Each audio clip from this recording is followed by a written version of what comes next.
Tapos, ito naman, kasi mag-start na siya ng ship.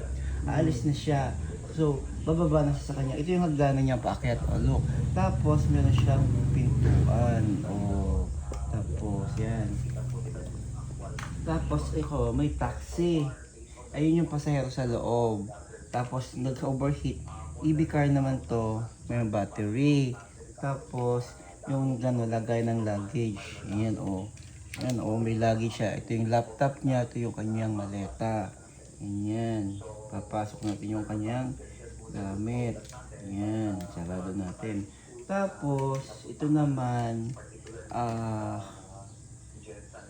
yung likod na sa likod yung makina. Ayan, o bubuksan, o ayan. Tapos under na yan. May motoy pa, may motoy.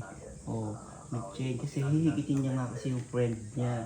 Kasi magnanakaw tatakas niya sila kasi may heist sila. Ayan, ito nga, tingnan niya. Ayan.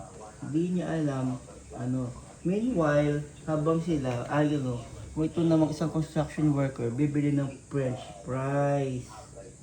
Tapos dadaan yung dalawang taxi, naghahabulan sila. Kasi daw, nagkagit-gitan daw sila ng driver nito. Ayan, nagkagit-gitan. Ayan, kasi inom akong kape.